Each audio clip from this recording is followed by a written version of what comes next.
First ever factory outlet, Chandanagar, Mukunda Jewelers, opening soon. No making charges.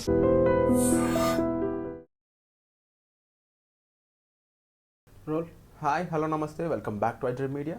ఈరోజు మనతో ఉన్నారు certified financial planner అయిన సుభాష్ బాబు గారు. ఇక 2025లో కూడా మనకి బెస్ట్ మ్యూచువల్ ఫండ్స్ అనేవి వాటి గురించి చాలామంది కామెంట్స్ చేస్తున్నారు. అయితే ఈ బెస్ట్ మ్యూచువల్ ఫండ్స్ అనేవి అసలు ఉంటాయా, ఉంటే ఏ సెక్టార్లో ఉంటాయి, ఏ జోనర్లో ఉంటాయి, అండ్ అవి ఎంతవరకు ఎకరెట్గా ఉంటాయి, ఈ విషయాలతో పాటుగా ఆ మ్యూచువల్ ఫండ్స్ గురించి ఒక డీటెయిల్డ్ ఇన్ఫర్మేషన్ తీసుకుందాం ఈరోజు. నమస్కారం సార్. నమస్కారం అండి.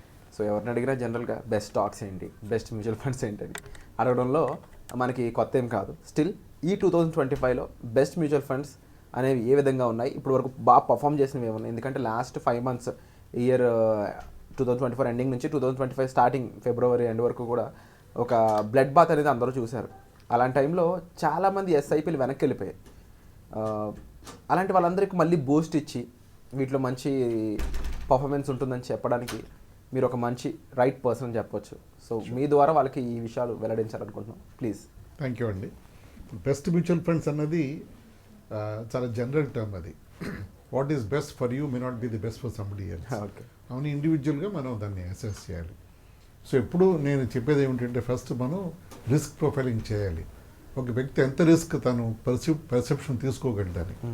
అందరికీ బెస్ట్ రిటర్న్స్ కావాలి, కానీ కొంచెం మార్కెట్ కానీ డిప్ అవగానే ఒక 10%, 5% డిప్ అవగానే కంగారు పడి మార్కెట్ ఏమైపోతుందో అని చాలా న్యూస్ కూడా వస్తూ ఉంటుంది. ఇంకా పడిపోతుంది అంటుండే అలా ఆ భయంతో వాళ్ళు they try to escape out cash out the investments. So therefore risk అనేది మనం సరిగ్గా అసెస్ చేయాలి ఇండివిజువల్కి. ఆ రిస్క్ ప్రొఫైలింగ్ చేసిన తర్వాత ఎంత ఈక్విటీ వరకు అది వాళ్ళకి ఇస్తే ఐడియా ఉంటుందా అని మన financial planners will have techniques to do that. ఇది అయిన తర్వాత అసెట్ అలొకేషన్, ఆ రిస్క్ ప్రొఫైల్ బట్టి, ఏజ్ బట్టి ఒక వ్యక్తి నార్మల్గా ఎంత ఈక్విటీ పెడితే మంచిది, ఎంత డెట్లో ఉంటే మంచిది, ఎంత హైబ్రిడ్లో ఉంటే మంచిది, అలా కొన్ని బ్రాడ్గా థంబ్ రూల్స్ వాడి కొన్ని టెక్నిక్స్ వాడి వీళ్ళు అరైవ్ అట్ అసెట్ అలొకేషన్. ఫుల్గా ఈక్విటీ ఎవరు పెట్టరు, ఫుల్గా డెట్ ఎవరు పెట్టరు, mix up that we normally try and get the best returns. So ఇది ఆప్టిమమ్ అప్రోచ్గా ఉంటుంది ఇప్పుడు ఇలాగే మిడిలర్లో. ఇప్పుడు కరెంట్ పరిస్థితి గత 7-8 నెలలుగా చూస్తుంటే మార్కెట్ బాగా స్లాపీగా వొలటైల్గా అవుతోంది. సో దాన్ని బట్టి చాపీగా ఉన్న బట్టి ఏమవుతుందంటే రిటర్న్స్ అప్ డౌన్ అవుతున్నాయి, మార్కెట్ ఫ్లాట్ అయ్యి పడిపోయి మళ్ళీ రివైవ్ అయ్యి అలా వెళ్తోంది. సో ఇప్పుడు it is expected to be like this for next another 5-6 months అని టాక్ అయితే గట్టిగా ఉంది. గ్లోబల్ చాలా డెవలప్మెంట్స్ ఉన్నాయి. ఫస్ట్ ట్రంప్ రావడం, టారిఫ్ గొడవలు, మన ఓన్ మార్కెట్, మన ఓన్ ఎర్నింగ్స్, Q3 ఎర్నింగ్స్ అంత బాగా లేకపోవడంతో మన మార్కెట్ డిప్ అవడం, ఇవన్నీ కూడా బాగా చూసాం మనం. మన స్మాల్ అండ్ మిడ్ క్యాప్స్ చాలా ఓవర్ హీట్ అయిపోయి హై వాల్యుయేషన్స్ వెళ్ళిపోయిన తర్వాత చాలా హై ప్రైస్ వెళ్ళిపోయేవి, అన్వైబుల్గా అయిపోయి అన్సస్టైనబుల్గా అయిపోయి రిటర్న్స్ చాలా తక్కువ రావడం కూడా జరుగుతుంది స్మాల్ అండ్ మిడ్ క్యాప్స్లో. ఇవన్నీ మన ఫ్యాక్టర్స్ కలిసి సరిగ్గా ఒక ఫార్ములా తీసుకోవాలి అంటే good schemes invest will be subject to the asset allocation risk profiling చేసిన తర్వాత లార్జ్ క్యాప్ ఫండ్స్ ఇప్పుడు కొంచెం స్టేబిలిటీ ఇస్తుంది పోర్ట్ఫోలియోలో. చాలా మంచి లార్జ్ క్యాప్ స్కీమ్స్ ఉన్నాయి. లార్జ్ క్యాప్ అంటే బేసిక్గా ట్రెడిషనల్గా 80% of the money is invested in top 100 companies in the country. మన మార్కెట్ క్యాప్లో టాప్ 100 అంటే రిలయన్స్, HDFC బ్యాంక్, ఐసిఐసి లాంటి లార్జ్ కంపెనీస్లో ఇన్వెస్ట్మెంట్ జరుగుతుంది.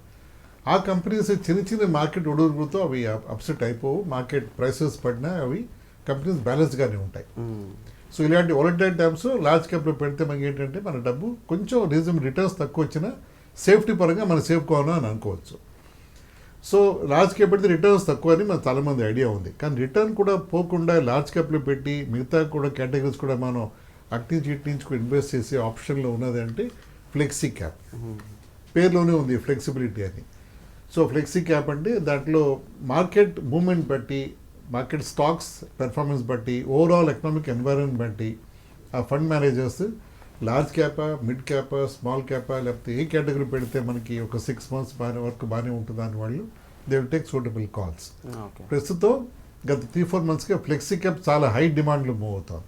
చాలా కంపెనీస్ బాగా చేస్తున్నాయి. ఫ్లెక్సీ క్యాప్ అనగానే చాలామందికి అంటే ఇది కంపెనీ పేర్లు నేను చెప్తాను, కానీ ఒక రికమెండేషన్ మాత్రం దాన్ని తీసుకోకూడదు. మనం ఊరికి ఇండికేటివ్గా చెప్పే పేర్లు అవి. పరీక్ ఫ్లెక్సీ క్యాప్ని వింటూ ఉంటాం మనం. అది చాలా హై వాల్యూ కూడా అయిపోయింది, AUM సైజ్ కూడాను. పరాగ్ పరీక్ అవ్వచ్చు, వైట్ ఓక్ ఫ్లెక్సీ క్యాప్ అవ్వచ్చు, మోతిలాల్ ఓస్వాల్ ఫ్లెక్సీ క్యాప్ అవ్వచ్చు, ఇలా చాలా కంపెనీస్ ఉన్నాయి. ఈ మూడే కాకుండా చాలా కంపెనీస్ ఉన్నాయి. వీటిలో పెర్ఫార్మెన్స్ బాగానే, వాటి ట్రెండ్ చూస్తుంటే రిటర్న్స్ బాగానే వస్తున్నాయని అర్థమవుతాం మనకి. అది నెక్స్ట్ ఏమో multi cap category. Multi cap category అంటే దాంట్లో మనం లార్జ్ క్యాప్, అగైన్ దీంట్లో కూడా బేసిక్గా game is playing between large, mid and small. అంటే ఎవరు ఎంత దాన్ని ప్రపోర్షన్లో ఇన్వెస్ట్ చేస్తారు, దాన్ని బట్టి రిటర్న్స్ ఎలా తీసుకొస్తారని దాంట్లో ఉన్న logic, inherent built in logic. అది మల్టీ క్యాప్ కేటగిరీ.